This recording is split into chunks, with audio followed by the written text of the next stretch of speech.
Hello everyone, I hope you all are okay. आज का जो हमारा टॉपिक है वो है अपर्दन चक्र। अपर्दन चक्र को शुरू करने से पहले मेरी आप लोगों से एक हम्बल रिक्वेस्ट है कि अगर आपको मेरे वीडियोस पसंद आ रहे हैं तो वीडियो को आगे रन होने से पहले वीडियो को लाइक करना ना भूलें, और जो मेरे न्यू व्यूवर्स हैं वो प्लीज़ मेरे चैनल को सब्सक्राइब कर दें ताकि जब भी मैं अपनी कोई नई वीडियो अपलोड करूं तो आपको उसका नोटिफिकेशन मिल जाए और आप अपना नेट ज्योग्राफी का जो सिलेबस है उसको कंटिन्यू कर सकें। ठीक है, तो एक नई होप के साथ आज का जो टॉपिक है वो शुरू करते हैं। अपर्दन चक्र। अपर्दन चक्र के बारे में अगर हम बात करें तो सबसे पहले बहुत बार पूछा जाता है ये वाला पॉइंट कि साइकिल शब्द का प्रयोग सबसे पहले किसने किया। ठीक है, तो साइकिल शब्द का जो प्रयोग किया था सबसे पहले वो किया था जेम्स हटन ने। ठीक है, जेम्स हटन ने साइकिल शब्द का प्रयोग किया था। आपसे ईयर भी पूछ लिया जाता है कि कौन से ईयर में किया था, तो 1785 में उन्होंने इस शब्द को दिया था। ठीक है, तो जेम्स हटन ने साइकिल शब्द का सबसे पहले प्रयोग किया था। और कई बार उनकी बुक भी पूछी जाती है कि कौन सी बुक में उन्होंने साइकिल शब्द के बारे में जिक्र किया था, तो उनकी थी जो बुक थी वो थी cyclic nature of earth surface. ये वाली book cyclic nature of earth surface में जेम्स हैटन ने साइकिल शब्द का प्रयोग किया था। और जो मोस्ट इम्पॉर्टेंट क्वेश्चन है जो बहुत बार पूछा जा चुका है नेट में वो ये है कि एकरूपतावाद की संकल्पना किसने दी थी। एकरूपतावाद की जो संकल्पना दी थी वो किसने की थी? जेम्स हैटन ने दी थी।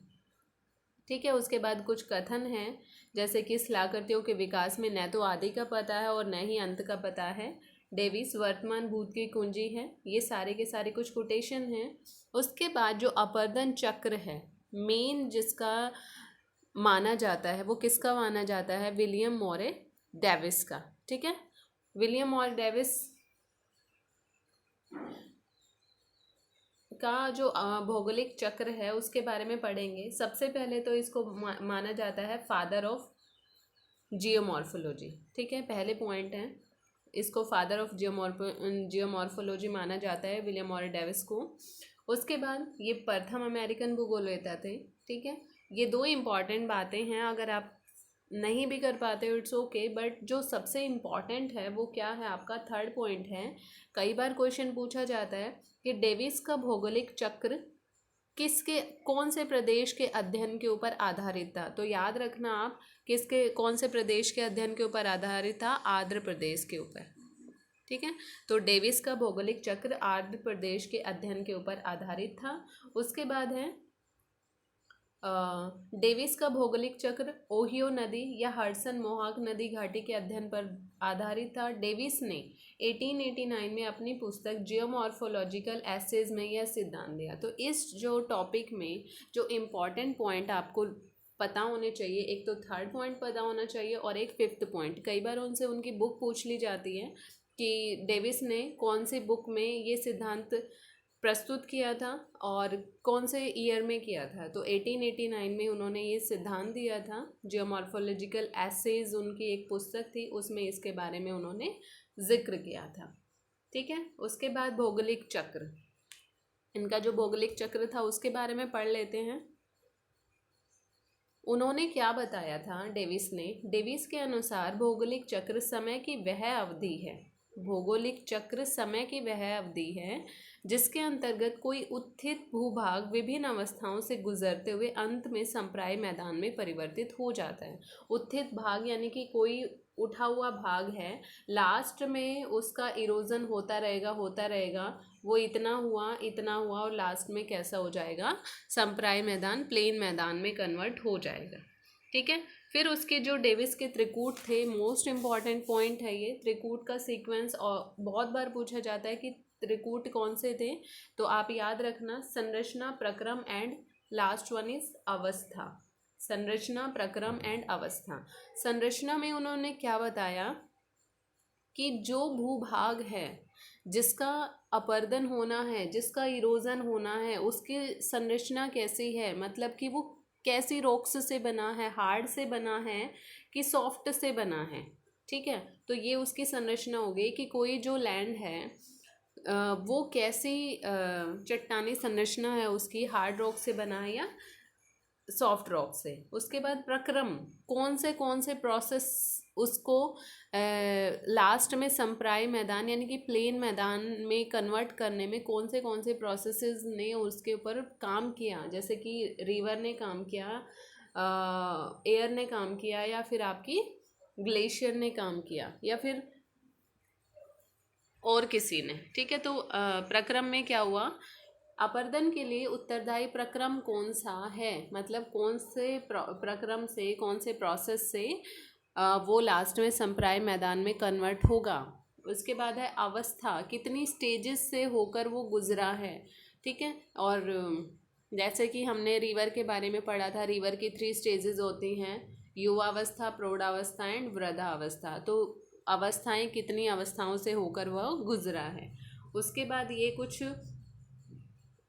इन्होंने डेविस ने अपना अपर्दन चक्र कुछ इस तरीके से बताया है। इन्होंने 0 A B C in 3 process से अपना अपर्दन चक्र बताया है, और लास्ट में इन्होंने क्या किया था कि प्लेन मैदान में कन्वर्ट हो जाता है। ठीक है, सबसे पहले हम 0 से A तक A के बारे में पढ़ेंगे। इसमें क्योंकि सिर्फ स्टार्टिंग में हमने क्या पढ़ा था कि सिर्फ उत्थान की अवस्था, इसमें क्या होता है, सिर्फ उत्थान होता है और कुछ भी नहीं होता। ज़्यादातर ये चीज़ें पूछी नहीं जाती हैं, बट बाय चांस पूछ ली जाएँ तो आप याद रखना। उसके बाद है आपकी AB, यानी कि हम कौन सी अवस्था पढ़ रहे हैं, यहाँ से लेकर यहाँ तक ये वाला एरिया पढ़ेंगे अब, AB अवस्था। इसमें क्या होता है, इसे तली गर्तन अवस्था भी कहते हैं, तली गर्तन अवस्था भी कहते हैं। कुल ऊंचाई स्थिर किंतु उच्चावच में वृद्धि होती है, जैसे कि कुल जो ऊंचाई है उसकी वो स्थिर रहती है और उसके उच्चावच में वृद्धि होती है। गॉर्ज, कैनियन, बी आकार की घाटी, ये सारी की सारी आपकी कौन से स्टेज में बनती हैं, ये AB वाली स्टेज में बनती हैं।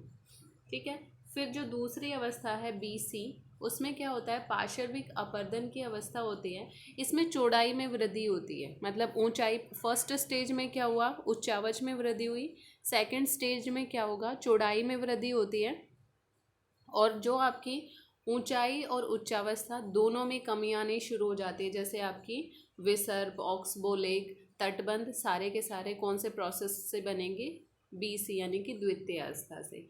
लास्ट में आपकी तीसरी अवस्था है, क्योंकि हमें पता है डेविस ने क्या बोला है, लास्ट में संप्राय मैदान में कन्वर्ट हो जाना है। तो तीसरी अवस्था किसकी आएगी, आपकी निक्षेपण की, यानी कि डिपोजिशन की अवस्था आएगी। सबसे लंबी अवस्था होती है, जैसे कि हमें पता है डिपोजिशन जब होता है तो डेल्टा का निर्माण होता है ना।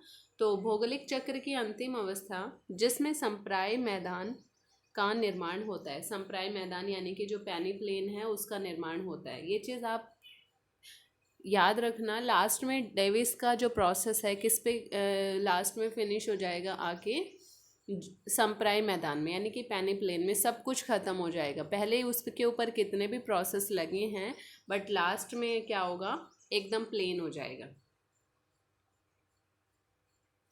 और इन्होंने क्या बताया लास्ट में, अपर्दनात्मक स्थलाकृतियों के अवशेष के रूप में मोनार्ड नाक शेष रह जाती है।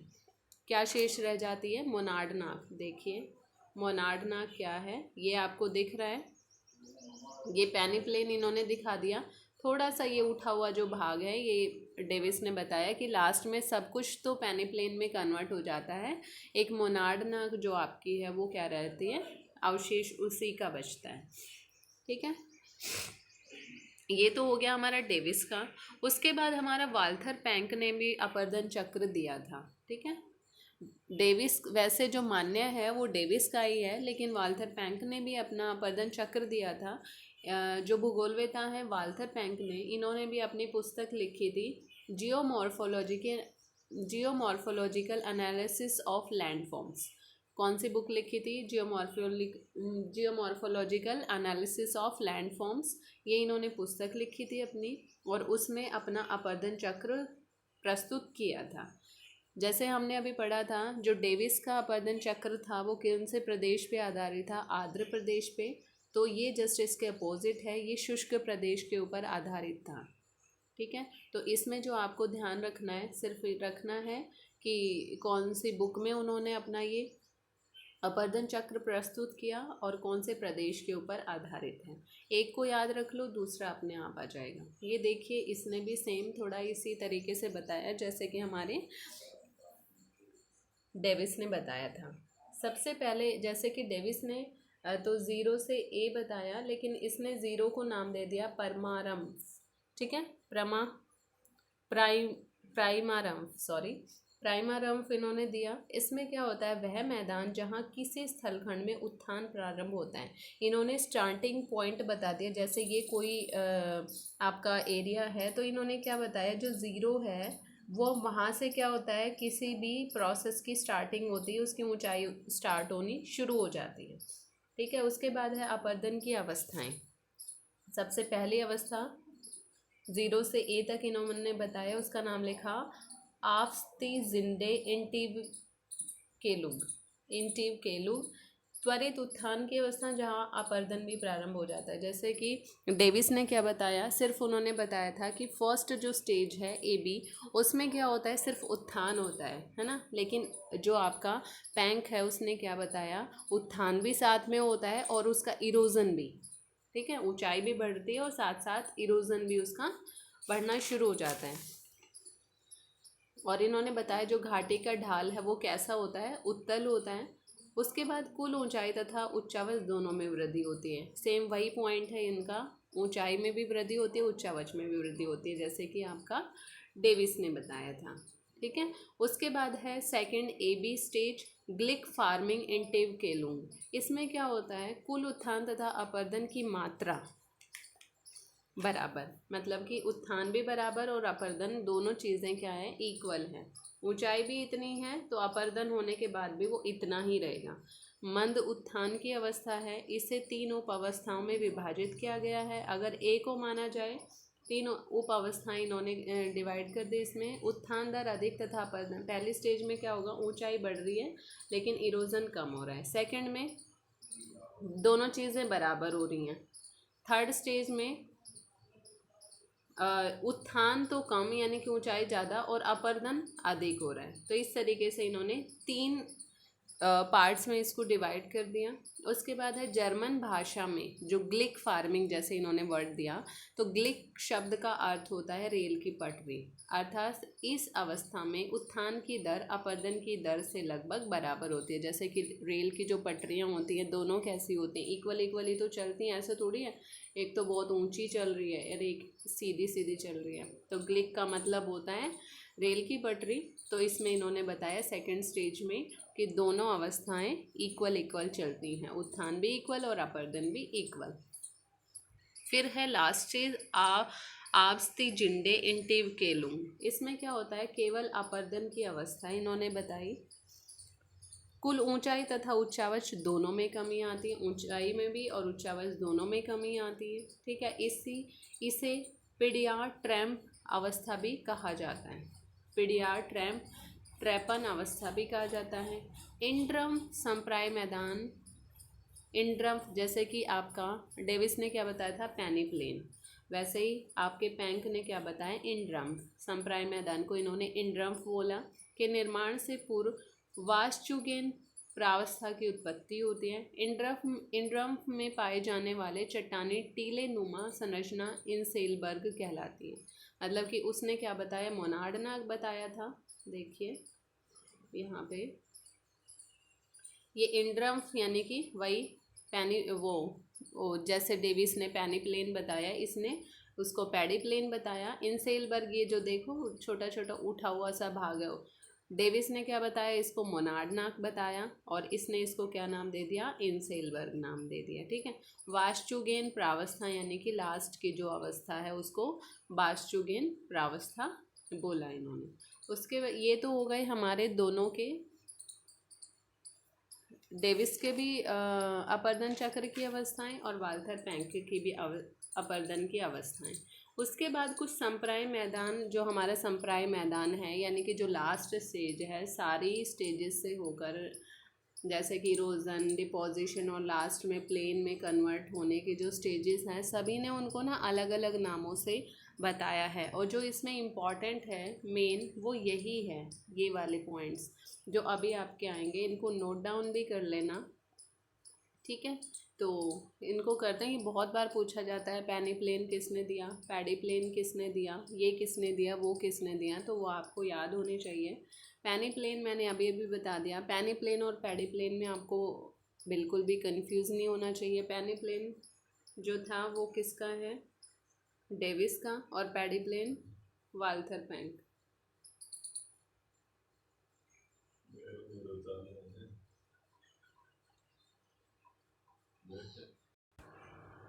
उसके बाद थर्ड जो है पैडी प्लेनेशन, वो किसने दिया था, एल.सी. किंग ने। पैडी प्लेनेशन दिया था एल.सी. किंग ने।